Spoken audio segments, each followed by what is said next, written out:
नमस्कार दोस्तों, मेरा नाम है विनीत किशोर और आपका मेरे इस YouTube चैनल में बहुत बहुत स्वागत है। आज के इस वीडियो में मैं आपसे बात करने जा रहा हूँ पीएम किसान योजना के बारे में। जैसा कि आपको मालूम होगा, पीएम किसान योजना है, प्रधानमंत्री ने किसान के लिए एक योजना लेकर के आया, जिसमें उन्होंने बताया था कि 6 साल जो है प्रति माह गरीब किसान को दिया जाएगा। ये जो नोटिफिकेशन है ये 1 दिसंबर 2018 को आया था, लेकिन ये 2019 से ये लागू कर दिया गया और गवर्नमेंट ने अपना फर्ज अदा किया भी है और पैसा जो है गरीब किसान के खाते में भेजा भी है। लेकिन अभी रिसेंटली एक आरटीआई फाइल किया है वेंकटेश नायक जी ने, जो कि एक मेंबर हैं कॉमनवेल्थ ह्यूमन राइट्स इनिशिएटिव के। उन्होंने आरटीआई फाइल किया था पीएम किसान के लिए। तो यूनियन मिनिस्ट्री ऑफ एग्रीकल्चर की तरफ से जो जवाब आया है उसमें उन्होंने जवाब मांगा था कि जो पैसा है वो कितना पैसा दिया जा चुका है अभी के टाइम में और उसका क्या डिटेल्स क्या है।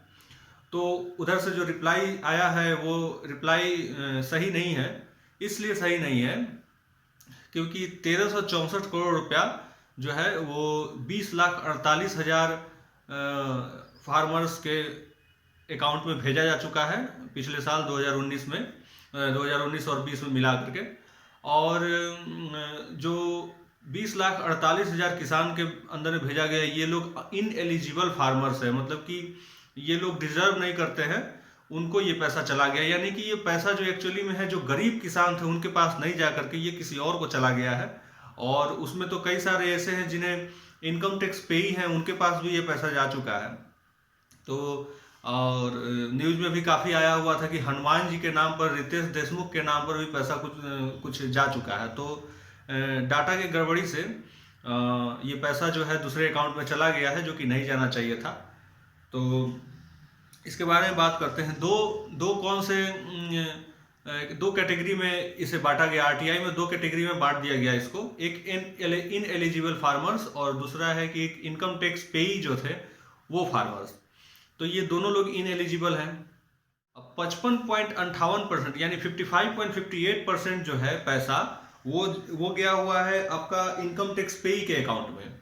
जो इनकम टैक्स पे करते थे उनके खाते में ये पैसा गया हुआ है। और 44.41% जो है ये belongs to ineligible farmer. ये इन एलिजिबल फार्मर को ये पैसा लेते हैं कि कौन कौन से फार्मर्स एलिजिबल थे इस स्कीम के लिए, किनका किनका हक था इनको भरने का। पहला तो एक ये था कि जो गरीब किसान है, दूसरा एक लैंड होल्डर्स फार्मर्स थे जिनका खुद का जिनका जमीन है और वो भी काफ़ी छोटे किसान है, तो उनके लिए ये था। तो ये वो लोग फार्मर्स थे जो लोग इसमें एलिजिबल थे। और कौन कौन से फार्मर्स इसमें एलिजिबल नहीं हैं उनके बारे में बात कर लेते हैं। सबसे पहले तो इसमें है कि कोई आपका प्रोफेशन है, जैसे कि कोई भी आदमी अगर लॉयर है, डॉक्टर है, तो इंजीनियर है, तो ये लोग तो एलिजिबल हो गए। दूसरी चीज, और कौन कौन से लोग एलिजिबल नहीं है इस स्कीम के लिए, जो लोग का खुद का बिजनेस है। दूसरा चीज है कि अगर आप इनकम टैक्स पे करते हैं, आपका इनकम टैक्स रिटर्न फाइल होता है, आप इनकम टैक्स पे करते हैं, तो भी आप इन एलिजिबल हो जाते हैं। अगर आप कॉन्स्टिट्यूशनल पोस्ट लेकर के बैठे हुए हैं गवर्नमेंट में, तो भी आप इन एलिजिबल हैं। अगर आपका सेंट्रल गवर्नमेंट, स्टेट गवर्नमेंट या किसी भी पीएसयू में आप जॉब करते हैं, तो आप इन एलिजिबल हैं। और अगर रिटायर्ड पेंशनर है, अगर रिटायर्ड पेंशन आपको जो आता है 10,000 से ज़्यादा का महीना आता है, तो भी आप इन एलिजिबल हो जाते हैं इस स्कीम के लिए।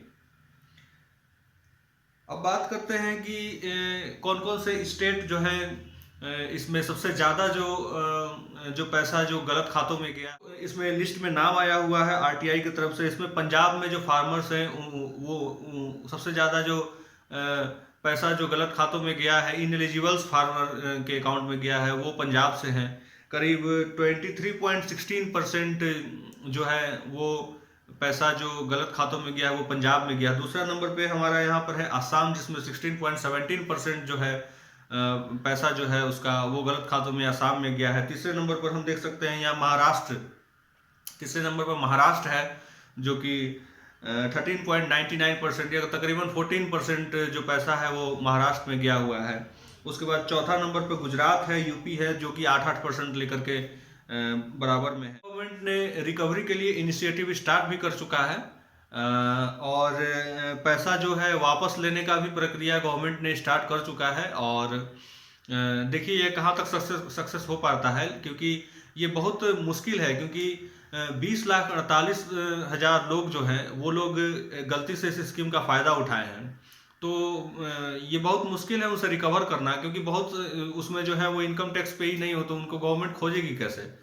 तो और इनकम टैक्स पे ही नहीं है, बहुत लोग तो ऐसे जो फेक आधार जो है पब्लिक डोमेन में जो अवेलेबल रहता है, फेक आधार के ऊपर में, जैसे हनुमान जी के ऊपर में उठा लिया गया है, इसके में रितेश देशमुख के ऊपर उठा लिया गया है। तो इसको खोजना बहुत मुश्किल है।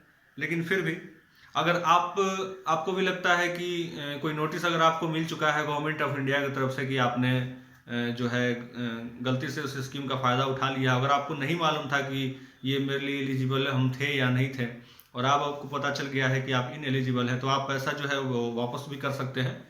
इसके लिए गवर्नमेंट ने एक स्टेप जारी किया है जो मैं आपको बता रहा हूँ। आप bharatkosh.gov.in पे जा सकते हैं, bharatkosh.gov.in, ये नीचे आ रहा होगा अभी। तो इस साइट पर आप जा सकते हैं। उसके बाद आप अपने एग्रीकल्चर कोऑर्डिनेटर होते हैं, हर एरिया के एक एग्रीकल्चर कोऑर्डिनेटर होते हैं, तो उनसे आप संपर्क कर सकते हैं। उनसे संपर्क करने के बाद ये पैसा आप अपने अकाउंट से वापस करा सकते हैं। बैंक में भी आप जा करके आप बैंक मैनेजर से भी बात करके और पैसा जो है वापस bharatkosh.gov.in के माध्यम से पैसा को आप रिटर्न कर सकते हैं, अगर आपको लगता है कि पैसा गलती से आपके पास आ चुका है। बने रहिएगा, तब तक के लिए गुड बाय, थैंक यू। और आप लोग इस वीडियो को आगे आगे पहुंचाएं, लाइक करें, सब्सक्राइब करें, शेयर करें और कमेंट करें।